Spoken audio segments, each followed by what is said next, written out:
Olá, bem-vindo ao podcast do PPGLM.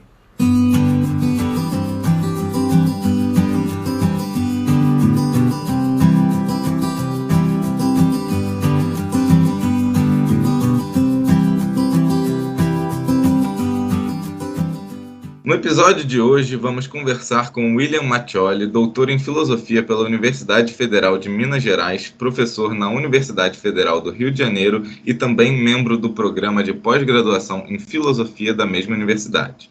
Pesquisa a filosofia de Nietzsche e seu diálogo com autores do neocantismo, em especial Schopenhauer.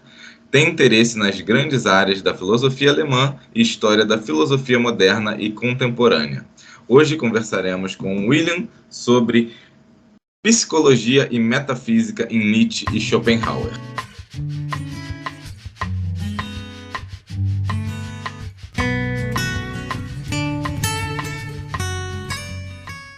Primeiramente, William, muito obrigado por aceitar o nosso convite. Para começar, gostaria de falar um pouco sobre Schopenhauer e Freud. Em um artigo recente, você relaciona a metafísica da vontade e a metapsicologia. É comum a associação feita entre a oposição freudiana das pulsões de vida e de morte e as teses schopenhauerianas sobre a vida e a morte derivadas da sua metafísica da vontade. Aliás, Schopenhauer é considerado por muitos como o precursor da psicanálise freudiana. Mas você apresenta uma interpretação distinta sobre a qual queria que você falasse um pouquinho para nós. De que modo se dá essa divergência entre o sentido biológico e o sentido ético nos dois autores? Olá, Orlando. Antes de mais nada, eu queria agradecer a você, ao Thiago e a toda a equipe do podcast do PPGLM pelo convite. É um prazer conversar com vocês sobre esse tema da relação entre psicologia e metafísica, que me ocupa direto ou indiretamente já há algum tempo, particularmente em Nietzsche e mais recentemente também em Schopenhauer, com algumas incursões aí na psicanálise freudiana. A pergunta que você faz é muito boa e toca num ponto que eu considero muito importante para pensar essa relação já bastante debatida, né, entre a metapsicologia de Freud e a filosofia da vontade do Schopenhauer, em especial a relação entre o último modelo pulsional freudiano, que alguns comentadores entendem como uma ruptura com os modelos anteriores formulados por Freud e outros entendem como um desenvolvimento e um aprofundamento. Em todo caso, esse modelo a partir do qual Freud propõe de maneira bastante ousada a ideia de pulsão ou pulsões de morte, né, como um tipo de vetor pulsional que iria na direção contrária do que ele vai chamar, então, de pulsão de vida ou eros, né, uma contraposição que ele vincula lá no famoso texto de Além do Princípio Prazer, justamente à filosofia de Schopenhauer, citando um trecho bastante ambíguo de um texto relativamente pouco conhecido em que o Schopenhauer diz que a morte é o verdadeiro resultado e a verdadeira finalidade da vida. Esse texto do Schopenhauer é um ensaio presente no primeiro volume dos Parerga e Paralipômena, e ele tem o título Especulação Transcendente sobre a Aparente Intencionalidade no Destino do Indivíduo. Eu vou tentar falar um pouquinho do argumento principal desse texto daqui a pouquinho. Bom, mas antes de tudo é importante tentar entender como o próprio Freud interpreta o Schopenhauer nessa passagem e como ele próprio compreende a relação entre o seu dualismo pulsional e as teses do Schopenhauer, sobre a morte como finalidade da vida, por um lado, e sobre a vontade de vida, por outro lado, que seria em Schopenhauer essa força originária por trás do desenvolvimento e da complexificação de todos os fenômenos naturais em geral. Quando o Freud propõe o dualismo entre pulsões de vida e pulsões de morte, ele tem em vista, sobretudo, a explicação de dois tipos de processos naturais, uns que ele vê como processos construtivos, que tendem à formação de unidades cada vez maiores e mais complexas de matéria orgânica e que tendem, portanto, também à manutenção das condições, digamos, energéticas e funcionais ideais para o desenvolvimento adequado do organismo e para a sua reprodução. E, em seguida, um segundo tipo de processo que ele vê como processos destrutivos, né, que tendem à desagregação dessas unidades orgânicas e à recondução da substância viva ao estado inorgânico, né, por uma espécie de esvaziamento total da energia que mantinha a atividade vital do organismo. É justamente esse retorno ao inorgânico, ou essa tendência a restaurar um estado originário da matéria anterior à vida, que o Freud vai associar à pulsão de morte. A hipótese do Freud é bastante especulativa, ainda que ele a elabore a partir de um diálogo com a ciência, sobretudo com a biologia, e com base na observação empírica de uma diversidade de fenômenos vitais de várias espécies animais e também de uma série de fenômenos comportamentais humanos, né? De pessoas, seja dentro do set clínico da análise, seja na vida cotidiana, né? Uma série de fenômenos que ele vai subsumir a um conceito muito importante, que é o conceito de compulsão à repetição. Bom, não tem como aprofundar aqui muito a discussão dos argumentos que o Freud apresenta no texto, né? O desenvolvimento da argumentação é muito espinhoso, é cheio de reviravoltas, mas a hipótese principal à qual ele chega, então, é a de que, naquelas duas direções dos processos vitais, a tendência à formação e ao desenvolvimento de unidades orgânicas complexas e a tendência contrária à desagregação e ao retorno ao inorgânico, manifestam-se aqueles dois conjuntos de impulsos ou pulsões, né? Pulsões de vida ou sexuais e pulsão de morte. E aí ele cita, então, o Schopenhauer, né? Como se buscasse um exemplo filosófico, né, numa figura que encarna certa autoridade teórica para consubstanciar, por assim dizer, a sua hipótese. O trecho que ele cita do Schopenhauer diz, então, que a morte é o verdadeiro objetivo da vida. E aí o Freud complementa, então, a citação, trazendo o conceito schopenhaueriano de vontade de vida, para interpretar a vontade de vida como encarnação do impulso sexual em contraposição àquela tendência da vida que tem na morte a sua finalidade. Bom, a pergunta que fica, então, é se o Schopenhauer entende a morte como meta ou finalidade da vida no mesmo sentido que o Freud dá à sua ideia de pulsão de morte. E a minha interpretação, seguindo aí em linhas gerais a leitura de um estudioso chamado Marcel Zentner, é que não. O sentido de finalidade que a morte tem no texto de Schopenhauer é diferente do sentido de finalidade que a morte tem na hipótese freudiana. Porque na hipótese freudiana, o que a gente tem é uma finalidade inscrita na própria natureza da vida biológica, enquanto que o que nós temos em Schopenhauer é a ideia de uma finalidade metafísica, transcendente, com um sentido ético, soteriológico, ou seja, com o sentido de uma redenção ou salvação, né? E que só se realiza através de um salto para além da natureza. Bom, deixa eu ver se eu consigo explicar isso um pouco melhor. Em Freud, a pulsão de morte aparece junto com o surgimento da vida, como uma tendência inercial interna, né, que impele, que impulsiona a matéria orgânica a retornar a um estado que essa matéria abandonou por influência de causas externas. Ou seja, essa força inercial inscrita no corpo biológico é inteiramente natural e a finalidade que ela põe em operação é, portanto, igualmente natural.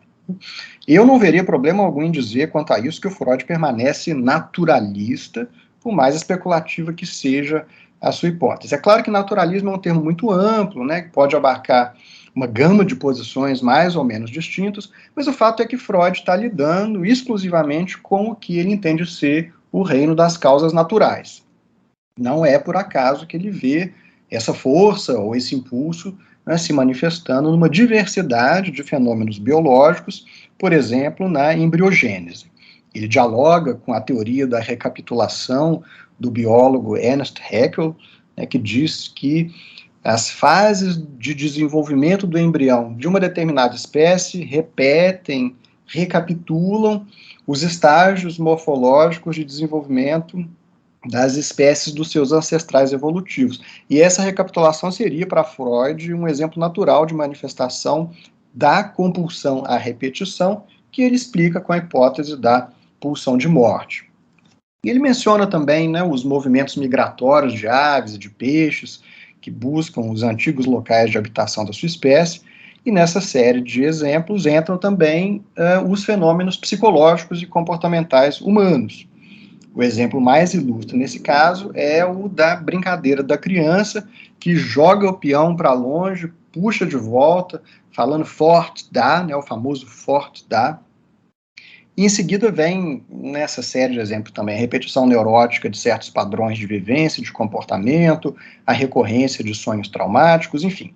Em todos esses fenômenos, Freud vê a manifestação da pulsão de morte, segundo aquela mesma tese que ele vincula à tese schopenhaueriana de que a verdadeira finalidade da vida é a morte. Mas o que o Schopenhauer quer dizer com essa afirmação? Né? É algo bem diferente do que está pressuposto no modelo biológico do Freud. Eu disse há pouco que a diferença fundamental está no fato de que o sentido da finalidade em Schopenhauer é metafísico, transcendente e, sobretudo, ético, soteriológico.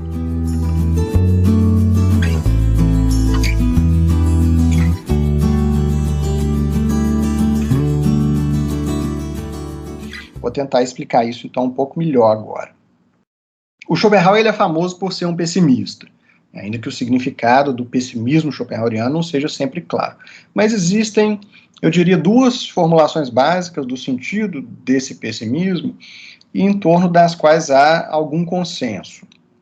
Em primeiro lugar, é a tese de que a vida é sofrimento e que o sofrimento pertence ao caráter essencial da vida porque é derivado metafisicamente da natureza mesma da vontade de vida que constitui a essência de todos os fenômenos. A vontade metafísica é, segundo a formulação schopenhaueriana, uma vontade cega, sem direção, sem finalidade, portanto sem alvo, sem objeto.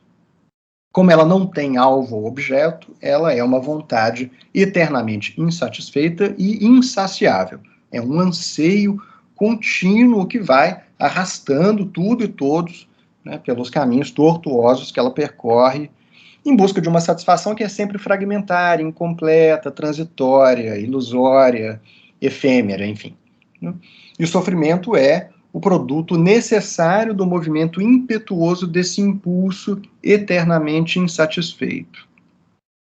Uma segunda formulação do pessimismo nos diz que, bom, sendo a vida sofrimento sem finalidade, a existência não se justifica, não vale a pena, né? De tal forma que a não existência seria preferível à existência. A pergunta não seria tanto por que há o mundo e não nada, né, nessa formulação famosa, mas por que há o mundo quando o nada seria preferível? E não há, em última instância, uma resposta para essa pergunta. Só que isso não quer dizer que o Schopenhauer não apresente uma solução possível para esse imenso dilema ético existencial. A solução que ele apresenta é a negação da vontade de vida, pela qual o indivíduo e, idealmente, a humanidade como um todo, seriam, então, libertos do sofrimento através da libertação do próprio anseio. A redenção seria alcançada com o esvaziamento do impulso da vontade, a sua anulação, o que levaria, mais uma vez, idealmente, a uma espécie de anulação do próprio mundo, tal como nós o conhecemos. Esse é o coroamento da grande ética de Schopenhauer, no seu sentido propriamente soteriológico, né, portanto, como uma doutrina da redenção, como eu disse.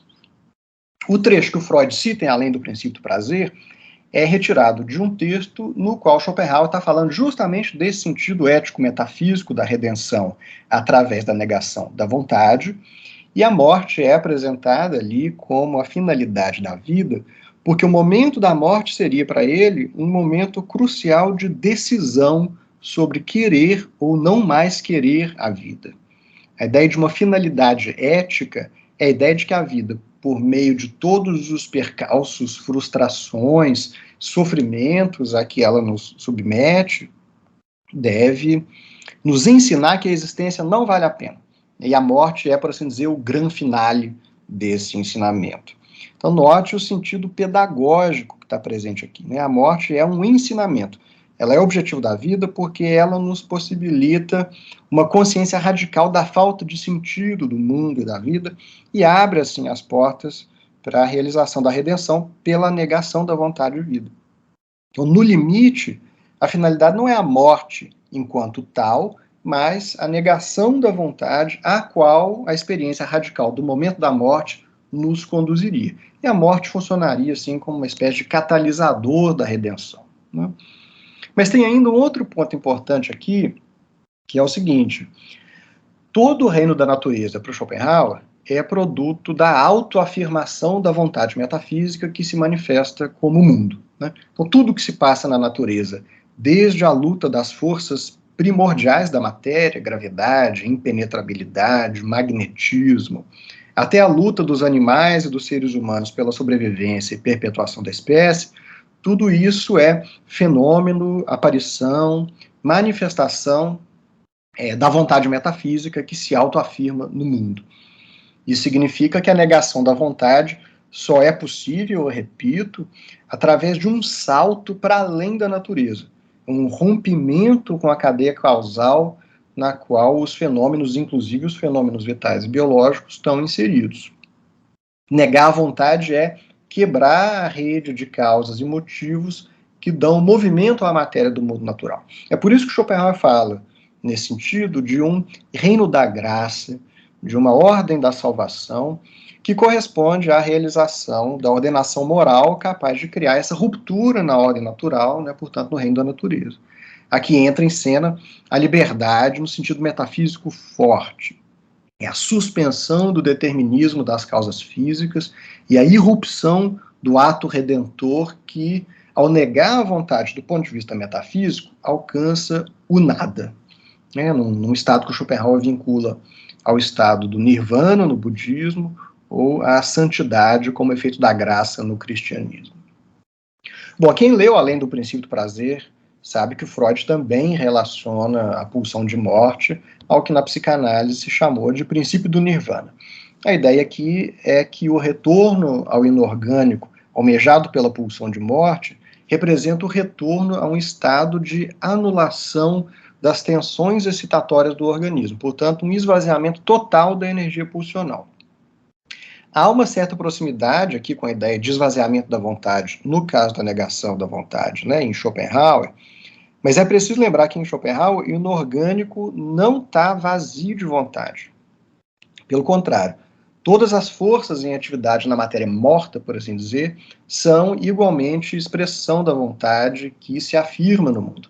É por isso que em Schopenhauer não basta retroceder do orgânico ao inorgânico para que o estado de esvaziamento almejado pela negação seja alcançado. É preciso transcender a própria ordem natural, e isso só é possível pela iluminação mística. Esse é o sentido propriamente metafísico da finalidade ética da morte, lá no trecho citado por Freud, e é por isso que a pulsão de morte freudiana, que é uma tendência natural inscrita na própria vida biológica dos organismos, não se deixa conciliar muito bem com a ideia de finalidade da morte em Schopenhauer.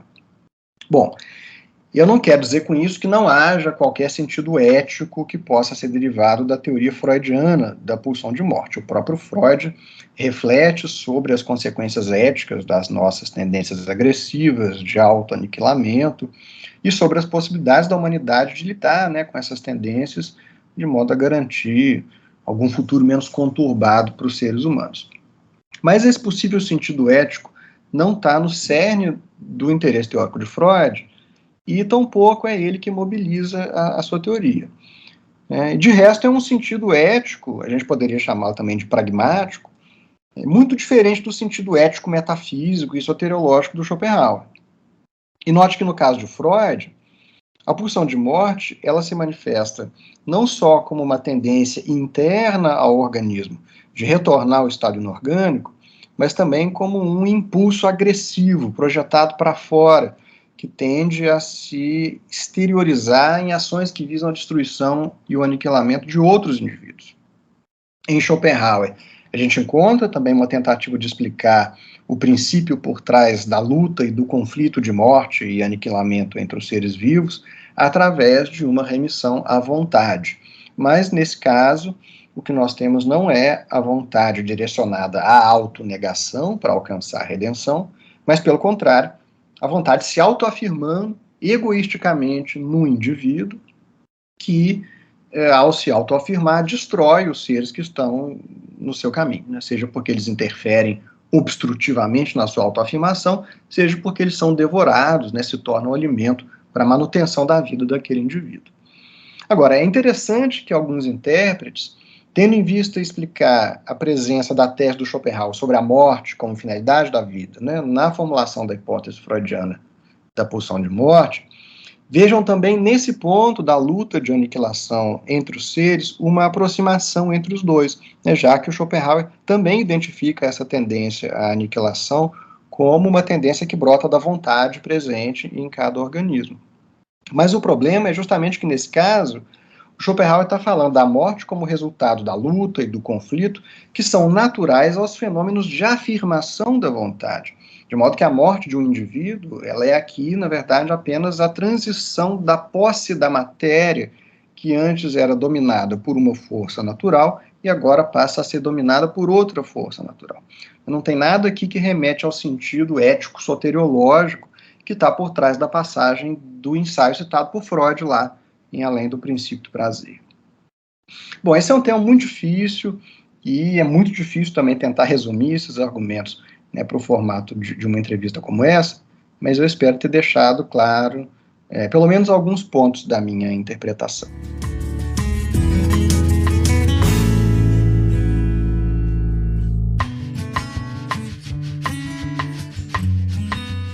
Então, continuando com Schopenhauer, mas também trazendo Nietzsche para a nossa conversa, dois autores que contribuíram bastante para a nossa compreensão dos fenômenos anímicos. É bem conhecida a influência que Schopenhauer exerceu sobre Nietzsche, e o discípulo estabelece um diálogo crítico com seu mestre, sobretudo acerca do conceito de vontade e a primazia da dimensão afetiva e pulsional da nossa vida mental, em detrimento de sua dimensão cognitiva e intelectual. Qual a relação entre consciência e vontade em Schopenhauer e em quais aspectos a psicologia nietzschiana se afasta da perspectiva dele? Outra ótima pergunta, Orlando, que me permite agora falar um pouco do meu autor principal, né, que é o Nietzsche, em diálogo com Schopenhauer. E eu começaria dizendo que, apesar do Schopenhauer ser bastante revolucionário em alguns aspectos da sua teoria, tanto no campo da metafísica, mas sobretudo na sua antropologia e na sua psicologia, ele é relativamente conservador no que diz respeito à associação comum entre o mental e o consciente. Isso pode soar estranho à primeira vista, já que Schopenhauer é considerado justamente um precursor da psicanálise, portanto, um antecessor de Freud quanto à tematização do inconsciente, mas aqui seria preciso fazer uma distinção entre alguns sentidos possíveis da ideia de inconsciente. É bastante claro que o Schopenhauer desloca o lugar da consciência, né, coloca a consciência em segundo plano na imagem que ele propõe do ser humano. Isso quer dizer que a razão e a consciência deixam de comparecer como instância primária de determinação da essência humana e passam a ocupar um lugar subalterno, né, são produtos e instrumentos da vontade inconsciente, de modo que a dimensão volitiva e pulsional passa para o primeiro plano e o ser humano é caracterizado essencialmente a partir dessa dimensão, que é justamente inconsciente. Só que isso não significa, já de saída, compreender o inconsciente como instância mental, né, como uma realidade psíquica. Pelo contrário, as formulações mais explícitas do Schopenhauer sobre a natureza do mental tendem a identificar o mental à consciência, de tal forma que a noção de inconsciente ficaria reservada para a caracterização da vontade no seu sentido fisiológico, mas principalmente metafísico. O Schopenhauer tende a fundir os conceitos de representação, cognição, intelecto e consciência e contrapô-los ao conceito de vontade, como aquilo que é justamente destituído de representação, de cognição, como aquilo que é irracional, sem fundamento e, justamente nesse sentido, inconsciente. Essa oposição entre a dimensão consciente e cognitiva da nossa vida mental, por um lado, e o seu fundamento inconsciente e pulsional, por outro lado, encarna um dualismo metafísico rígido que ele propõe para separar ontologicamente vontade e representação. E essa separação radical, por sua vez, se deve à identificação da vontade com a coisa em si, no sentido kantiano, né, como a nossa essência mais íntima e, em última instância, a essência íntima do mundo como um todo. Essa contraposição, né, de matriz kantiana e o modelo de compreensão da vontade que emerge daí faz da vontade, de fato, o centro movente de todo o organismo animal, né, o núcleo motivacional de todas as suas ações, mas sem atribuir à vontade qualquer capacidade intencional ou representacional. É essa ideia que se encontra sintetizada em dois adjetivos muito característicos, frequentemente mobilizados pelo Schopenhauer para se referir à vontade. A vontade, ela seria essencialmente cega e estúpida. Já a mente, por sua vez, é a faculdade animal que vê e percebe conscientemente objetos, que ajusta o comportamento e os movimentos do corpo em função da topografia do meio percebido, que fornece os motivos das ações, que são representações intuitivas ou abstratas, que se direciona intencionalmente a esse ou aquele objeto e que está, do ponto de vista fisiológico, localizada no cérebro, enquanto a vontade que habita o indivíduo, ela se manifesta, sobretudo, nas funções vegetativas do organismo, nos processos vitais inconscientes. Claro que isso não significa que a vontade não apareça na consciência, né? Mas sempre que a vontade se torna consciente, ela surge como desejo direcionado a um objeto, ou seja, como anseio ou afeto ou inclinação ligada a uma representação, e é essa representação que lhe dá conteúdo e direção. Resumindo, então, né, a mente seria fundamentalmente a função intelectual presente nos animais e que é responsável pela cognição, e o intelecto é, por sua vez, igual à consciência e representação. Quanto a isso, Schopenhauer não está muito distante da tradição empirista e sensualista que identifica os conteúdos mentais, as ideias ou representações presentes na consciência, mesmo que ele recuse a tese sensualista de uma percepção direta e imediata dos objetos, já que ele herda de Kant a teoria das formas transcendentais da mente. Bom, o autor de uma das maiores obras sobre o inconsciente no século XIX, que é o Eduard von Hartmann, ele vai dizer no seu livro A Filosofia do Inconsciente que o Schopenhauer foi incapaz de acolher no seu sistema uma noção consistente de representação inconsciente, né, de modo que, por maior que tenham sido seus avanços no campo da psicologia, da antropologia, da filosofia da natureza, ele ficou aquém do que poderia ter sido alcançado em termos de uma formulação mais robusta da ideia de um inconsciente psíquico e mesmo de um inconsciente metafísico. Bom, é claro que há uma série de nuances a serem consideradas nessa análise e uma leitura caridosa de alguns textos, sobretudo do segundo tomo do Mundo como Vontade e Representação, provavelmente vai tornar a posição de Schopenhauer mais atraente e mais interessante do que dá a entender essa aproximação que eu sugeri rapidamente aqui com o empirismo e o sensualismo. Por exemplo, no contexto das observações psicológicas que estão presentes, sobretudo em alguns capítulos desse segundo tomo, que a gente encontra a teoria da loucura do Schopenhauer, que antecipa surpreendentemente a teoria freudiana do recalque, uma antecipação que é reconhecida, aliás, pelo próprio Freud. Mas eu vou deixar de lado essas nuances por hora e considerar o que a gente pode chamar de posição oficial de Schopenhauer no que diz respeito à relação entre mente e consciência, né? A posição que se encontra explicitamente formulada quando ele trata diretamente dessa questão e não apenas indiretamente, como quando ele fala do primado da vontade sobre o intelecto, por exemplo, que é onde ele parece atribuir qualidades psíquicas e intencionais à vontade inconsciente. Então, nesse sentido, né, tendo em vista isso que eu estou chamando de posição oficial do Schopenhauer, eu diria que o Nietzsche concorda com a avaliação que faz o Eduard von Hartmann sobre o calcanhar de Aquiles da psicologia que o Schopenhauer deriva da sua metafísica da vontade, né? Na verdade, é provável que boa parte da inspiração do Nietzsche para a elaboração do seu próprio modelo de compreensão da vontade e da nossa vida psíquica e pulsional venha justamente de uma tentativa de reformular criticamente o modelo schopenhaueriano. E como que se dá, então, essa reformulação?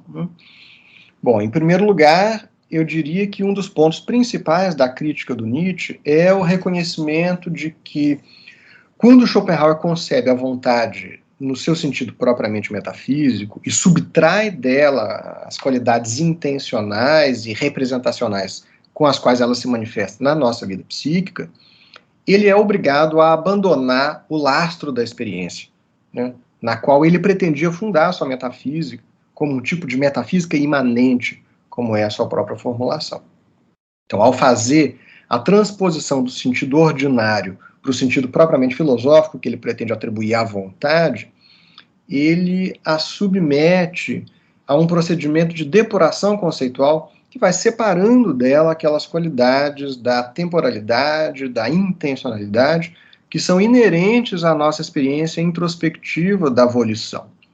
E o Nietzsche entende que, com esse expediente argumentativo, o Schopenhauer se envereda numa rede de abstração conceitual da qual ele não consegue mais sair. Aí o termo vontade se converte numa palavra vazia, na expressão do próprio Nietzsche, porque não há mais nada a que nós pudéssemos recorrer na experiência para dar suporte empírico a esse conceito.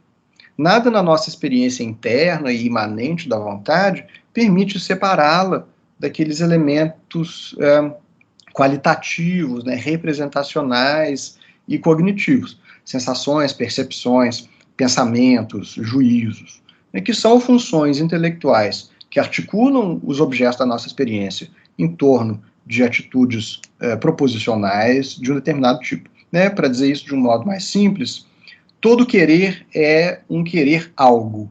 E esse algo que se quer é o objeto intencional do querer, que dá direção, que dá conteúdo a esse ato psíquico. É algo que se julga proveitoso, útil, desejável, sobretudo tendo em vista certas condições vitais, né? Condições de conservação e crescimento do organismo.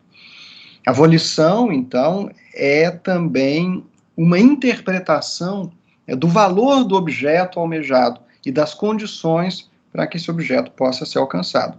E ela implica num movimento que parte do estado presente, no qual o querer está imediatamente imerso, em direção a um estado futuro para o qual ele está orientado.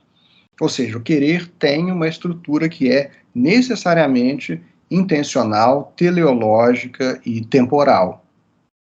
É daí que o Nietzsche extrai uma das ideias mais importantes que estão por trás do seu modelo pulsional da vida psíquica. Né? Para ele, a mente é o conjunto total das atividades coordenadas de uma pluralidade de subsistemas fisiológicos que estão organizados hierarquicamente no interior do organismo.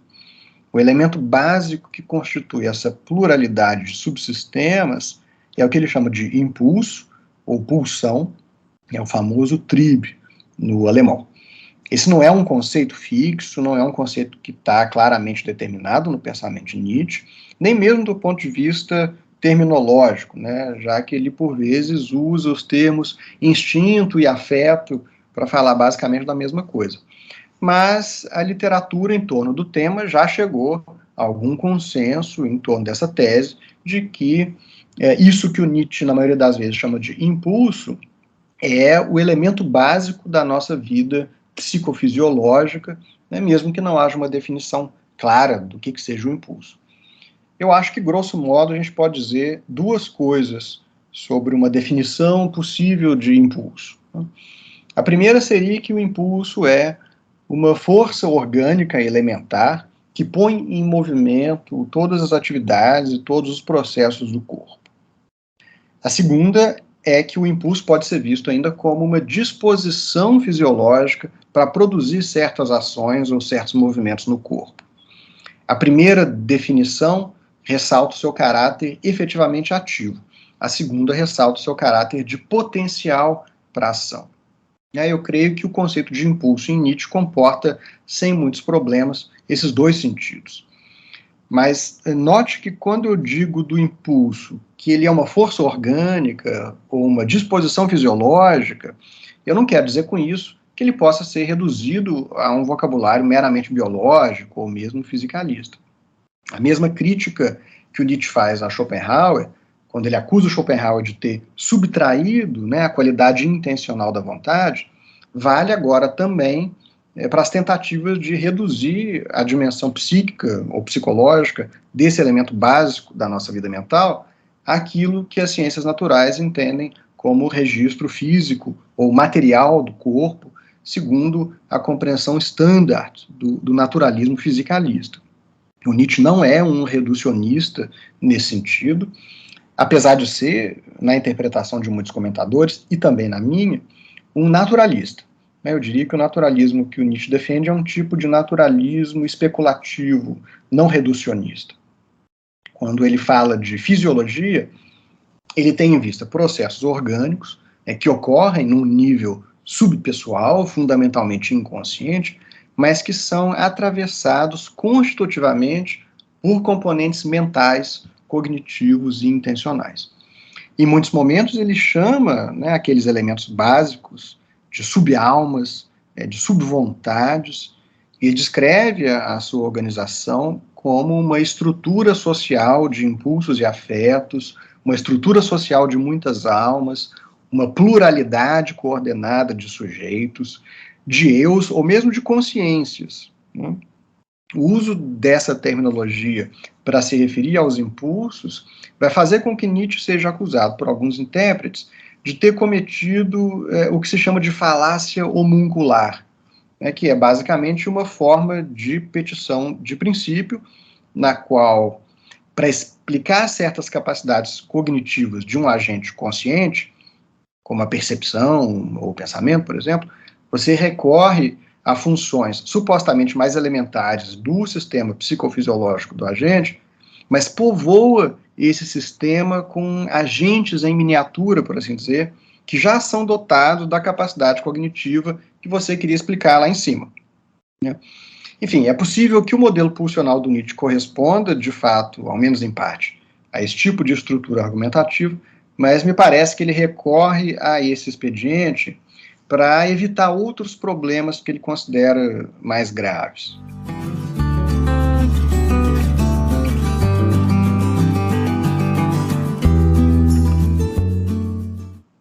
Bom, se a gente retomar agora o Schopenhauer para confrontar as teses dos dois, a gente pode dizer que o Nietzsche faz é, em grande medida, restituir o aspecto cognitivo e intencional do que era em Schopenhauer uma vontade cega e fragmentar o que era em Schopenhauer uma vontade una, né? Fragmentar essa vontade una numa pluralidade de impulsos que se organizam, como eu disse, de forma hierárquica, né, no interior de unidades orgânicas provisórias, né, mais ou menos nos moldes de uma comunidade política, né, mais ou menos estável. Daí que alguns comentadores, o Rogério Lopes, por exemplo, aqui no Brasil, vão dizer que o Nietzsche tem um modelo político dos impulsos. A psicologia nietzschiana, então, né, aquilo que a gente poderia chamar da sua teoria da mente, é uma psicofisiologia, e ela se afasta do Schopenhauer, sobretudo porque entende o elemento volitivo ou pulsional básico da nossa vida mental como uma unidade complexa que integra uma pluralidade, né, de componentes afetivos e cognitivos. No caminho da pergunta anterior, quero chamar a atenção para a noção de inconsciente em Nietzsche, em geral tomada como parte da tradição irracionalista do inconsciente que tem em Schopenhauer o mais emblemático representante. Você, entretanto, discorda dessa leitura e apresenta duas hipóteses a fim de confrontar essa interpretação comum. Primeiro, uma hipótese histórica e depois uma hipótese genético-sistemática. No que se refere a essa segunda hipótese, poderia falar mais para a gente sobre o desenvolvimento da noção nietzschiana do inconsciente? Certo. Bom, com essa pergunta você vai no coração de uma parte importante do meu trabalho de pesquisa desde o doutorado, né? De fato, é bastante comum encontrar nos estudos sobre o tema do inconsciente em Nietzsche e nos estudos comparativos, né, sobre Nietzsche e a psicanálise, a ideia de que ele seria um dos grandes precursores, né, do conceito freudiano de inconsciente e de que os elementos protopsicanalíticos presentes na sua obra seriam derivados da sua herança schopenhaueriana e do seu pertencimento à mesma tradição do Schopenhauer. O exemplo mais marcante dessa leitura é um importante livro sobre as tradições do inconsciente em Schopenhauer, Nietzsche e Freud, de um estudioso alemão chamado Günther Gödel.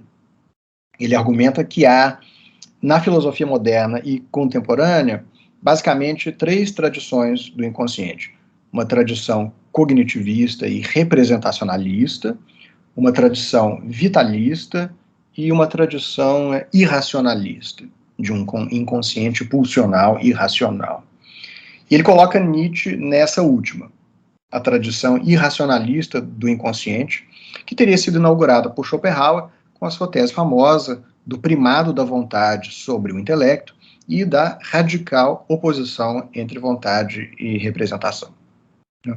A tradição irracionalista tem alguma continuidade com a tradição vitalista e se opõe mais diretamente à tradição cognitivista, representada por Leibniz e Kant, por exemplo, além de alguns outros autores do século XIX, como Gustav Fechner e o Hermann von Helmholtz, na qual, nessa tradição cognitivista, teria se desenvolvido a noção de um inconsciente cognitivo fundado na ideia de representação inconsciente ou de processos de elaboração intelectual e mecanismos de inferência em atividade na obscuridade da mente, portanto, igualmente inconscientes. A tradição irracionalista, por sua vez, mais notadamente na sua versão schopenhaueriana, teria como um de seus pressupostos básicos o caráter essencialmente não cognitivo, irracional, portanto, do âmbito pulsional inconsciente.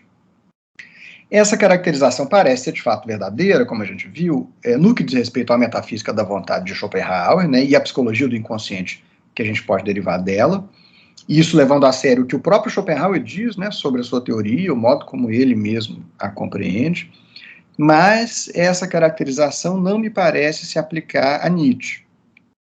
Parte das razões para isso já foi mencionada na resposta à questão anterior.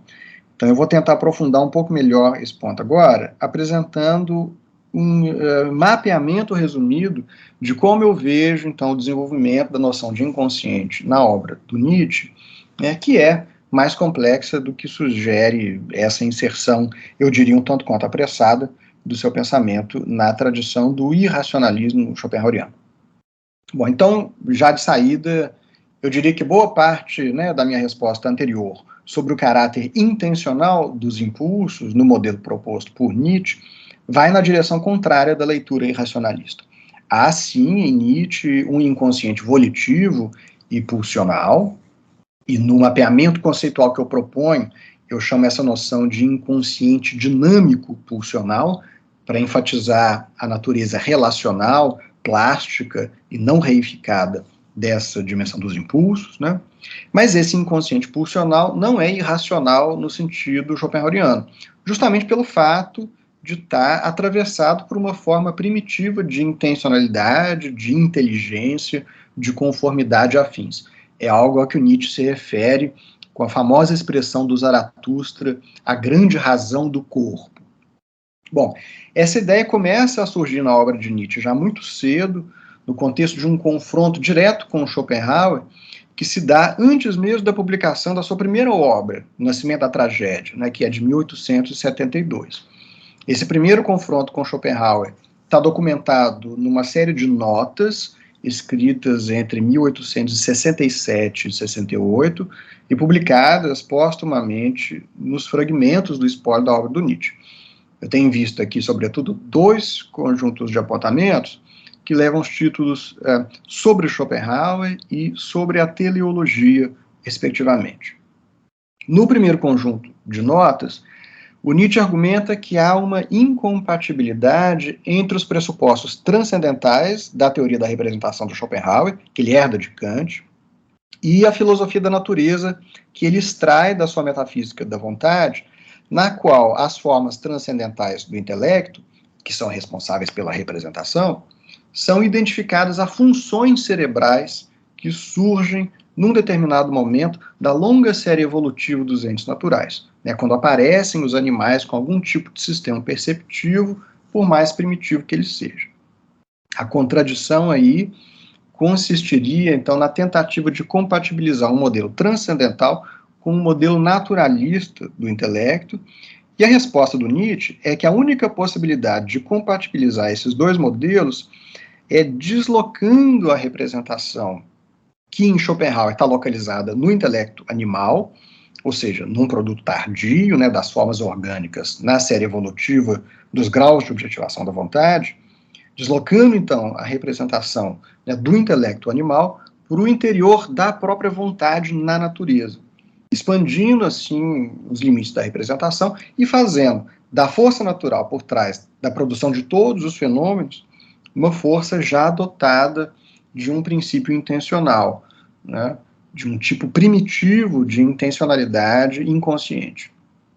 Essa tese, ela reaparece nas notas sobre a teleologia, com a noção de força vital, a qual Nietzsche recorre aparentemente no intuito de recusar que seja possível explicar a origem e o desenvolvimento da vida, reduzindo os fenômenos orgânicos àquilo que pode ser descrito pelo vocabulário meramente mecânico, segundo um modelo materialista e fisicalista mais tradicional, né? Aqui, o Nietzsche parece estar mais próximo da tradição vitalista do inconsciente. A mesma tese reaparece, agora com uma roupagem mais marcadamente metafísica, no Nascimento da Tragédia, né, na interpretação da natureza como produto da articulação tensa e conflituosa, se a gente preferir, da luta coordenada entre dois impulsos fundamentais, que o Nietzsche nomeia com recurso às metáforas do apolíneo e do dionisíaco. Essa roupagem metafísica, da metafísica de artista do Nascimento da Tragédia, é uma roupagem provisória para algumas teses do Nietzsche, nesse momento, e ela vai ser abandonada na sequência sem que parte substantiva dos seus pressupostos precise ser abandonada junto. O que fica é justamente a tese de uma intencionalidade inconsciente na natureza, que é da ordem dessas forças que ele chama de impulsos e que vão ser compreendidas posteriormente no conceito de vontade de poder. Bom, esses seriam, então, os primeiros contornos da concepção nietzschiana de um inconsciente dinâmico, pulsional, tal como ela é gestada, né, na sua obra de juventude. Mas, ao lado dessa concepção, a gente encontra uma outra, mais circunscrita a aspectos específicos da mente humana, e que diz respeito ao que eu chamo de um inconsciente linguístico cognitivo.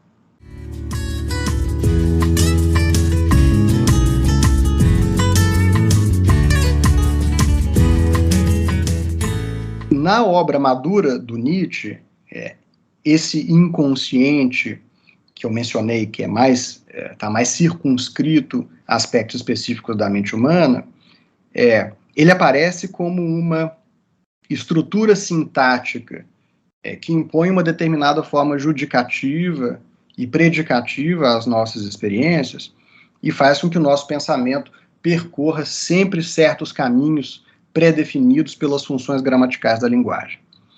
O Nietzsche ele apresenta essa tese como uma crítica à concepção empirista e sensualista da mente como uma tábula rasa, né, sobre a qual a experiência imprimiria as suas formas e deixaria as suas impressões, né, de modo que toda a representação teria sua origem na experiência sensível. Contra isso, ele está defendendo uma versão, digamos, criticamente revisada de inatismo, segundo a qual certos conceitos basilares do nosso esquema de organização simbólica do mundo não são derivados da experiência, mas são representações inconscientes pertencentes a uma herança atávica que nos é transmitida principalmente através da nossa organização psicofísica e que está enraizada tanto no complexo psicofisiológico dos nossos impulsos e instintos, quanto na estrutura proposicional da nossa linguagem. Aqui o Nietzsche está muito mais próximo da tradição cognitiva do inconsciente do que da tradição irracionalista, né? E é também em proximidade com essa tradição que o jovem Nietzsche desenvolve o que eu entendo ser uma segunda noção de inconsciente linguístico cognitivo, que diz respeito não à sua estrutura sintática, mas a um plano semântico e figurativo. Essa é uma noção que aparece no horizonte da teoria retórica e tropológica da cognição que o jovem Nietzsche elabora, sobretudo no opúsculo póstumo sobre verdade e mentira no sentido extramoral, de 1873, e em alguns fragmentos desse período. Nessa concepção, os processos inconscientes que estão na base da nossa experiência cognitiva do mundo não seriam de natureza sintática, mas puramente semântica. Uma série de transposições figurativas responsáveis pela tradução de estímulos nervosos em qualidades sensoriais, imagens, representações intuitivas, sons, palavras e, por fim, conceitos. O conceito que o Nietzsche emprega para se referir a essas transposições é o conceito de metáfora, pelo qual ele designa uma série de processos cognitivos que ocorrem, por princípio, de forma mais ou menos arbitrária, impulsionados por uma tendência à criação livre de imagens por parte do próprio organismo. Esses processos estariam, então, originalmente aquém de toda lógica e de toda categorização conceitual. Eles são originalmente contingentes, individuais e ilógicos, e é somente ao longo do tempo, no decurso da história da espécie e das comunidades humanas, que eles se articulam e se fixam em torno de formas mais estáveis, e essa estabilidade relativa é fruto da herança filogenética de certos padrões de inferência e da herança cultural das formas simbólicas da linguagem. E é só com o estabelecimento de uma linguagem conceitual articulada por signos abstratos, empregados para designar certos tipos de experiência recorrente entre os membros de uma comunidade, que é possível construir um arcabouço lógico com formas sintáticas definidas, e, portanto, um pensamento racional. Com esse modelo da cognição, o Nietzsche está muito mais próximo do empirismo e do sensualismo do que com aquele outro modelo, o modelo sintático.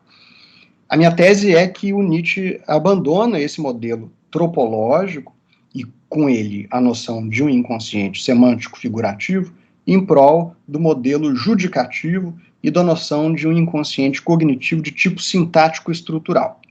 É essa noção que dá corpo à sua crítica madura à linguagem e ao condicionamento inconsciente do pensamento pela gramática e pelas formas gramaticais. Bom, esse é o mapeamento panorâmico que eu proporia, em resumo, para apresentar minha interpretação do desenvolvimento da noção de inconsciente em Nietzsche do ponto de vista genético sistemático.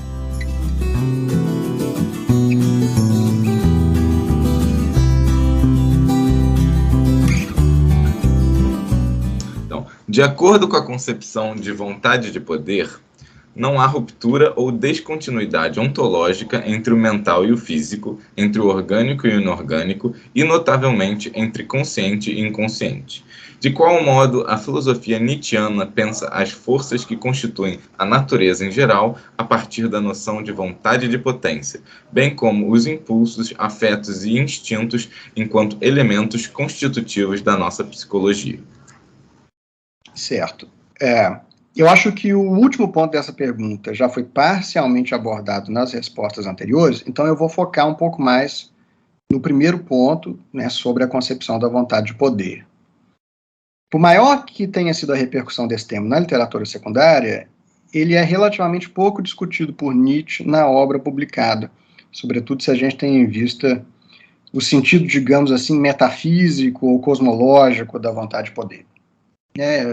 Muitos comentadores torcem um pouco o nariz para a ideia de que a vontade de poder seria uma concepção metafísica, já que o Nietzsche é um crítico ferrenho da tradição metafísica. Mas eu vou usar o termo metafísica aqui não para me referir à tradição metafísica do dualismo ontológico dos mundos, que o Nietzsche critica, teoria das ideias do Platão, o suprassensível de Kant, etc., mas simplesmente para designar um modo de conceber o mundo em sua totalidade e que busca dar conta da natureza dos elementos últimos que constituem essa realidade. Bom, na sua versão cosmológica, a vontade de poder é uma teoria ou uma hipótese desse tipo, justamente, portanto, metafísica nesse sentido. O que ela pretende fazer é, basicamente, complementar o conceito de força da física dinâmica, da qual o Nietzsche está se apropriando. O diálogo que ele estabelece é, sobretudo, com a teoria das forças de um físico chamado Roger Boscovich, que, na interpretação do Nietzsche, teria sido o grande responsável por uma mudança de paradigma na física moderna, que a resgatou do mecanicismo clássico, né, e a transformou numa física dinâmica e energética, recusando o conceito corpuscular e atomista de matéria, né, como algo que preenche o espaço com extensão e solidez, e trabalhando com a ideia de pontos inextensos espalhados pelo cosmos, que funcionam como centros dinâmicos de forças de atração e de repulsão.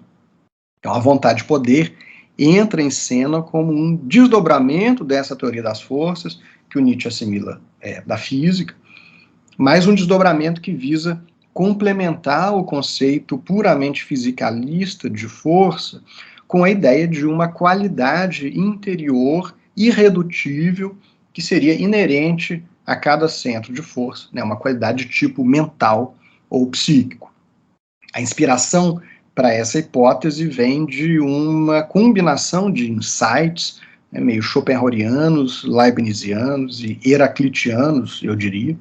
Né? Quer dizer, o argumento que Nietzsche propõe para entender o movimento produzido pela atuação das forças nos fenômenos naturais em geral, a partir de uma analogia com os movimentos produzidos no nosso próprio corpo, pelo efeito dos impulsos e das volições que nós vivenciamos intimamente via introspecção, esse argumento ele é construído emulando o argumento da analogia do Schopenhauer.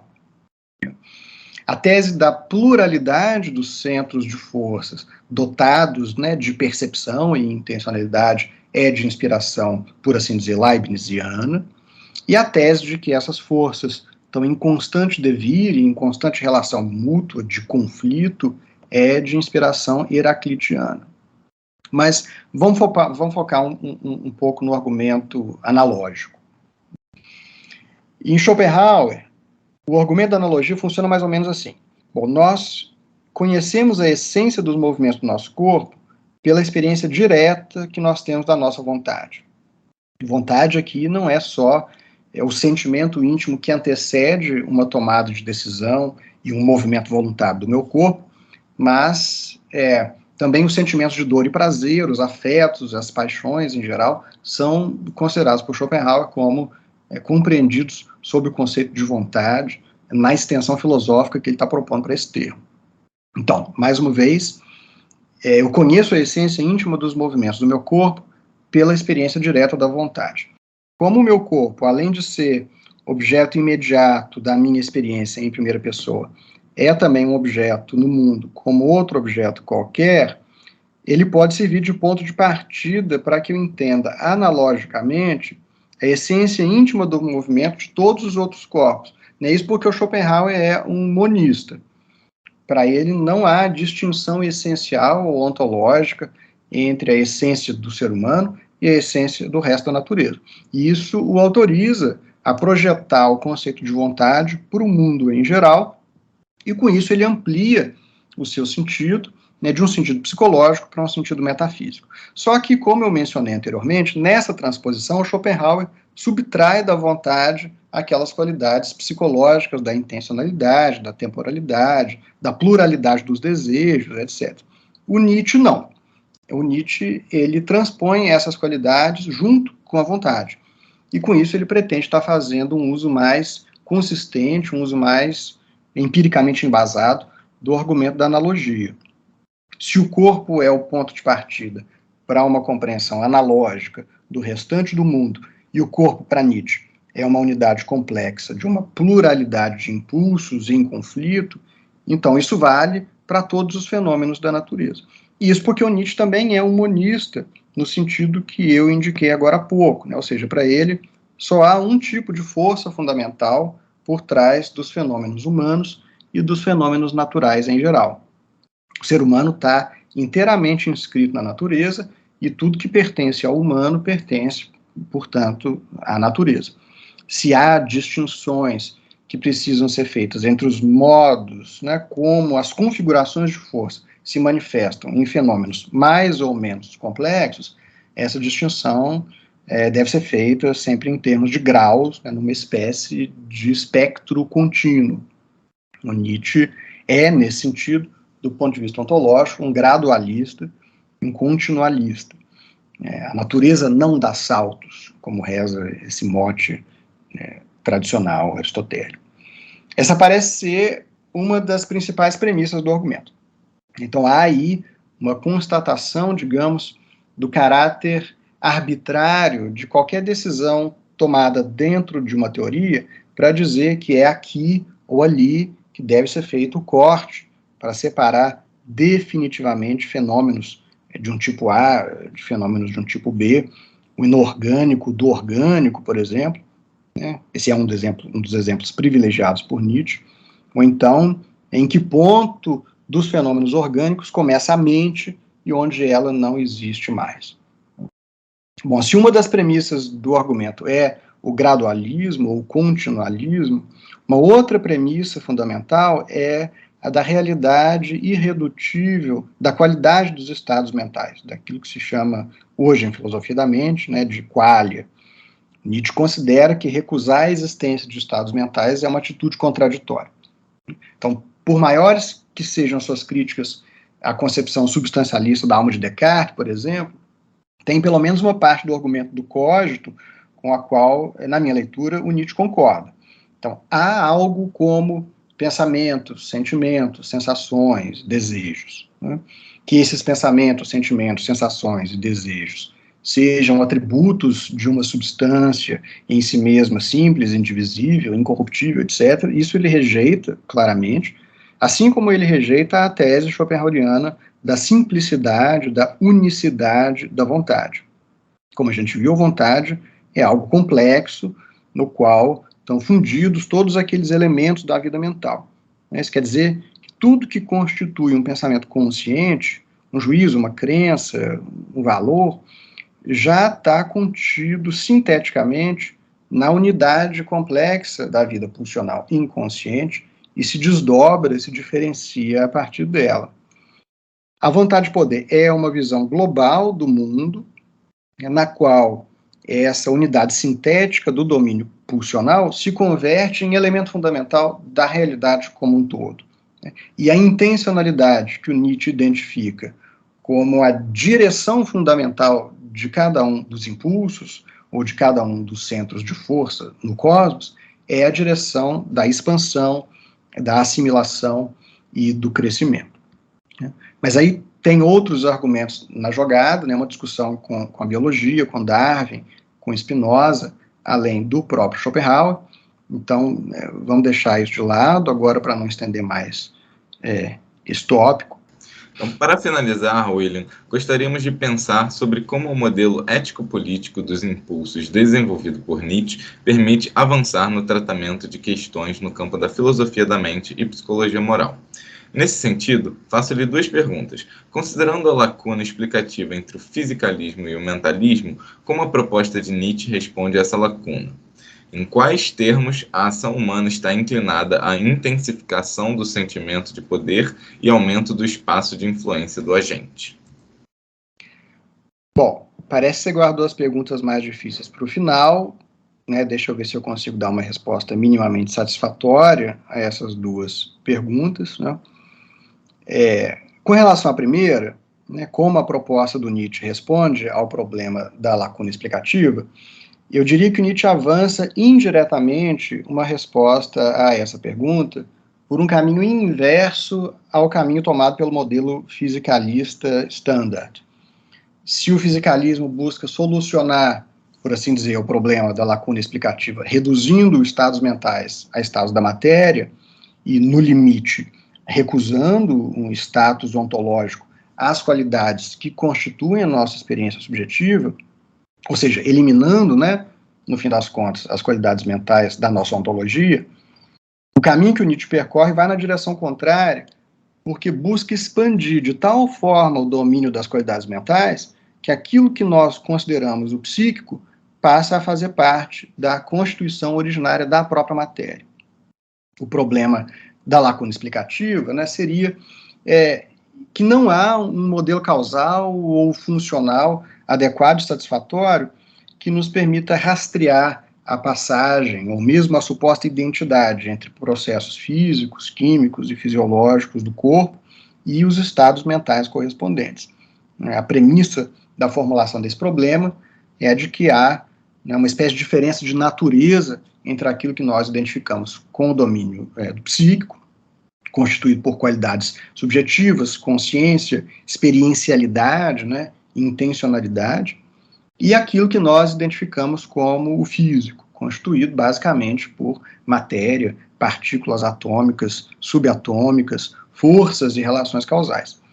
A descrição dos estados mentais precisa sempre lançar a mão de um vocabulário que remete à perspectiva de primeira pessoa, enquanto a descrição dos processos físicos deve lançar a mão de um vocabulário fundado na perspectiva de terceira pessoa, né, na observação empírica dos fenômenos externos à mente.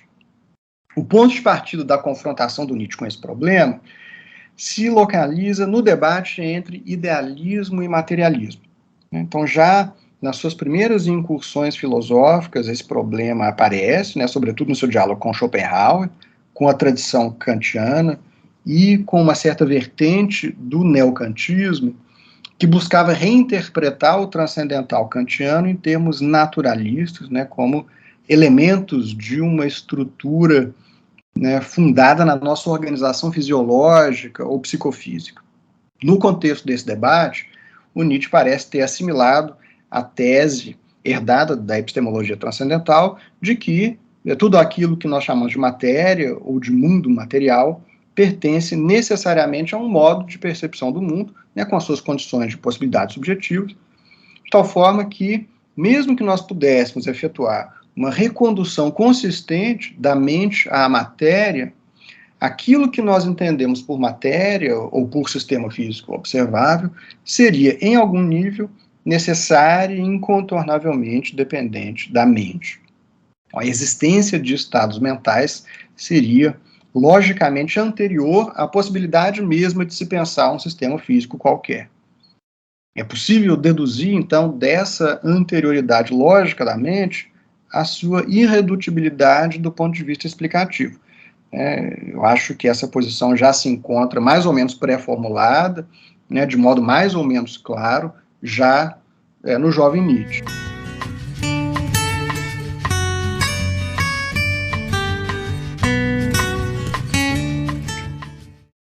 Quando a gente se desloca, então, para a obra madura, né, a gente encontra o modelo das vontades de poder.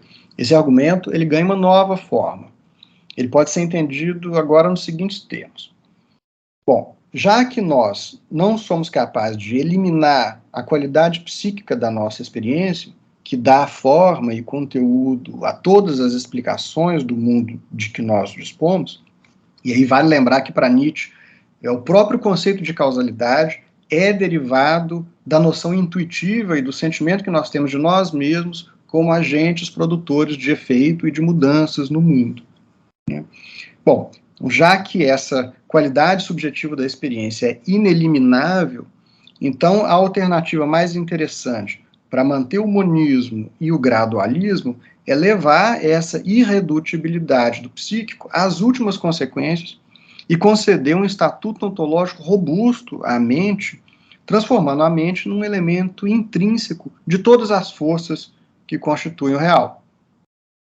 Tem uma outra premissa importante aqui, que é, digamos assim, metodológica, a economia de princípios, que, aliás, se coaduna perfeitamente com uma concepção monocausal do mundo. Então, a ideia é que nós não devemos admitir mais de um tipo de causalidade no mundo até que nós tenhamos levado às últimas consequências a tentativa de explicar todos os fenômenos por um único princípio causal. Como o princípio da causalidade mental, para o Nietzsche, é aquele que nos é mais diretamente acessível, do qual nós temos uma experiência mais imediata e que nós compreendemos mais intuitivamente, de tal forma que, como eu disse, o próprio conceito de causalidade em geral é psicologicamente derivado da noção intuitiva da causalidade mental, então ele deve ter prioridade explicativa sobre o modelo da causalidade mecânica, ou física.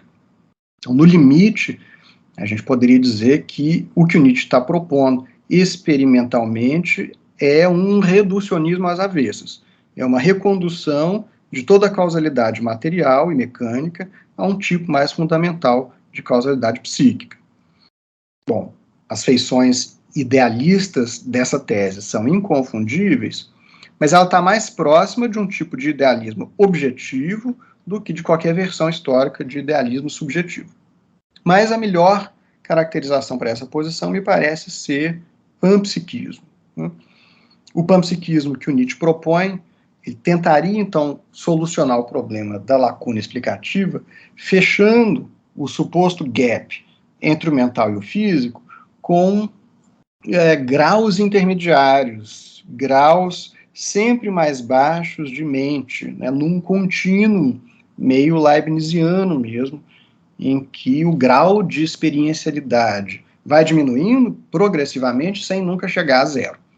A mente seria, então, parte constituinte de tudo que é físico. No modelo da vontade de poder, o mundo material é visto como composto essencialmente por forças em constante relação mútua, portanto, é um modelo dinâmico e relacional, e as forças, por sua vez, são vistas como contendo em si intrinsecamente um elemento mental ou intencional que funciona como vetor das relações que as forças estabelecem umas com as outras. E esse elemento mental ou intencional se diferencia e se complexifica cada vez mais na medida em que as combinações e configurações de força conseguem alcançar equilíbrios cada vez mais sutis, né, em unidades cada vez mais complexamente organizadas. Esse é um modelo expressamente hipotético e altamente especulativo, alguns diriam até mesmo extravagante, né, mas ele me parece oferecer uma resposta elegante para o problema. É claro, com parte do repertório teórico e dos recursos conceituais disponíveis a um filósofo do século XIX. Né? Quanto à segunda parte da questão, eu diria que a psicologia moral do Nietzsche maduro defende que, na hierarquia das motivações e dos valores que podem ser catalogados para explicar o conjunto das ações humanas em geral, há uma motivação elementar que está na base da estrutura motivacional como uma finalidade constitutiva de toda a ação. Eu diria que é a experiência do autorreconhecimento enquanto um agente capaz de produzir efeitos no mundo ou em si mesmo. Né? Essa experiência é descrita de diversas formas, mas uma das descrições mais marcantes é dada em termos de superação de resistências. Né? Então, isso quer dizer que um agente se reconhece enquanto instância produtora de efeitos quando tem a experiência de uma ação que se efetiva plenamente na superação de obstáculos. Disso se segue, em termos abstratos, que nós atribuímos valor a tudo aquilo que possibilita essa experiência. Mas o modo de valorar os objetivos concretos e específicos de uma ação pode variar infinitamente de acordo com as contingências da vida fática, né, das condições subjetivas e objetivas, como o tipo psicofisiológico do agente, o seu meio ambiente, as condições sociais nas quais ele vive, etc. Note que essa é, a princípio, uma tese descritiva, não normativa. O Nietzsche está buscando explicitar como nós agimos, né, por quais razões nós fazemos uma coisa ou outra. Essa tese é, na verdade, uma tese sobre a psicologia animal em geral. O ser humano não se distingue dos animais no que diz respeito à estrutura elementar da sua psicologia moral, mas só no que diz respeito aos meios mobilizados para alcançar aquela finalidade, que aparece conceitualmente sob o mote da intensificação do sentimento de poder, do incremento da força vital, do crescimento, da expansão, e por aí vai. Mas o tipo humano é um tipo suficientemente complexo para que nele a realização dessa meta possa se dar das formas mais sublimadas possíveis e imagináveis, né? Desde a execução perfeita de uma peça de piano, a escalada de uma montanha, até o sentimento de autossuperação que o santo ou o Marte vivencia na prática ascética, no autossacrifício. Ou seja, a vontade de poder, enquanto base da psicologia moral nietzschiana, está longe de significar dominação política, violência, tirania, especificamente, ainda que ela possa se manifestar também dessa forma. Outro ponto importante a salientar é que isso não significa que todas as nossas ações vão estar concretamente e imediatamente voltadas ao poder. Significa que, mesmo aquelas ações que não estão imediatamente direcionadas ao poder, estariam indiretamente voltadas a essa finalidade se vistas no conjunto total, como meios para a produção das condições necessárias para que no futuro aquela finalidade principal possa ser buscada. Isso envolve uma série de caminhos tortuosos e a possibilidade sempre presente do fracasso, seja por um erro de cálculo, uma incapacidade de coordenação dos objetivos ou simplesmente pela fatalidade do destino. Bom, isso a gente está falando da obra de maturidade do Nietzsche, tá? Quando o Nietzsche começa a pensar sobre a nossa psicologia moral de forma um pouco mais detida, sobretudo com o livro Humano, Demasiado Humano, que é do período intermediário, ele é publicado em 1878, o Nietzsche assume nesse livro uma posição que a gente pode chamar, em linhas gerais, de naturalista, se posiciona ao lado da teoria utilitarista do prazer como motivador fundamental das nossas ações, que ele sobrepõe a tese do princípio de conservação. E essa tese ele identifica na biologia evolutiva de matriz darwinista, também na teoria schopenhaueriana, por exemplo, E segundo a posição que ele adota nesse livro, todas as nossas ações poderiam ser reconduzidas à busca do prazer e à fuga da dor, e o prazer e o desprazer seriam um tipo de índice funcional daquilo que promove e daquilo que é prejudicial à sobrevivência e à conservação do indivíduo e da espécie. Os nossos padrões de comportamento e de avaliação teriam sido selecionados ao longo da história evolutiva da espécie em função da sua eficácia para a sobrevivência dos indivíduos e teriam sido, então, herdados através de mecanismos de hereditariedade, de memória filogenética. É uma teoria bastante simples, razoável, empiricamente embasada, mas com poder explicativo limitado. E é essa limitação que Nietzsche vai reconhecer não muito tempo depois e que vai levá-lo a abandonar a teoria. A principal limitação desse modelo de psicologia moral, que funde hedonismo psicológico e teoria da conservação, é que ele não dá conta de uma série de fenômenos, de comportamentos, que ele supostamente deveria explicar. Não são fenômenos e comportamentos em que o Nietzsche reconhece um impulso que vai muito além da conservação e que muitas vezes conduz o indivíduo conscientemente ao sofrimento e à morte. Eu falei há pouco dos fenômenos da santidade, da ascese e do martírio, e esse é de fato um exemplo privilegiado por Nietzsche. O que quer o Marte que se sacrifica por uma ideia, ou o asceta que infringe sobre si uma série de sofrimentos para mortificar o corpo? Não é a conservação e não é o prazer, pelo menos não no sentido do hedonismo psicológico do modelo utilitarista que o Nietzsche havia assimilado.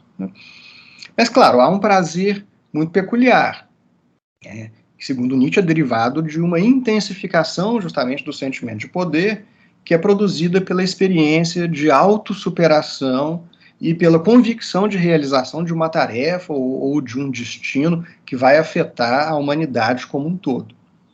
Aí, ao lado desses exemplos, entrariam também exemplos da psicologia dos conquistadores e líderes militares, que anseiam, estes sim, por uma expansão da sua esfera de domínio no sentido político mais concreto, ainda que isso lhes custe a vida, ou mesmo dos soldados, que se sacrificam no combate em defesa de um ideal.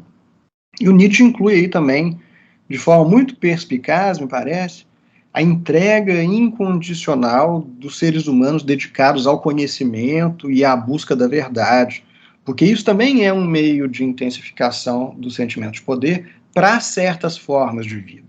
né? E o tipo de vida do filósofo é também um exemplo privilegiado por Nietzsche nesse contexto. Ele tampouco descarta exemplos extraídos da literatura biológica, da fisiologia e da embriologia. Enfim, é uma tese que ele desenvolve igualmente em diálogo constante com as ciências empíricas, e que encontra justificação também naquele critério metodológico que diz que nós não devemos lançar mão de princípios explicativos supérfluos enquanto nós não fazemos o experimento de tentar explicar todos os fenômenos que nós temos em vista da forma mais econômica possível, ou seja, com um único princípio. Se o princípio de conservação não dá conta dos fenômenos, dos comportamentos que eu mencionei, e a admissão do princípio de intensificação do sentimento de poder dá, então bastaria explicar o suposto princípio de conservação como uma manifestação específica da vontade de poder, né, como uma das estratégias que a vontade de poder encontra em situações desfavoráveis para criar as condições necessárias para levar a cabo de forma bem-sucedida a sua meta principal, que é o aumento do espaço de influência, né, e o extravasamento de uma força represada.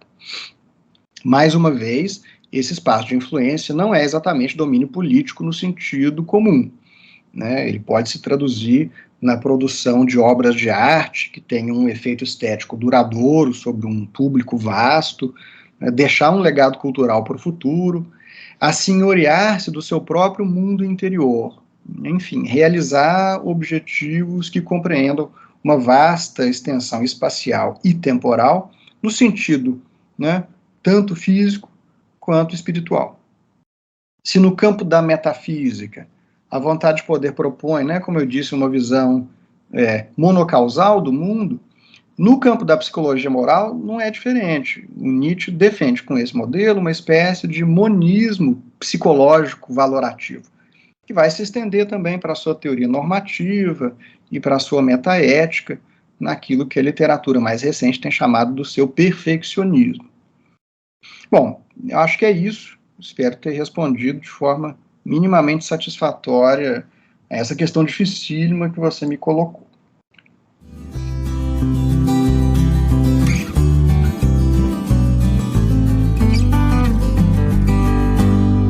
Agradecemos ao William Mattioli pela ótima entrevista e também agradecemos a você que nos ouviu pela sua audiência. Pedimos que compartilhe esse episódio com os amigos e nos acompanhe nas redes sociais. Assim você ficará por dentro de todas as nossas atividades e eventos. E, claro, continue acompanhando os próximos episódios do podcast do PPGLM.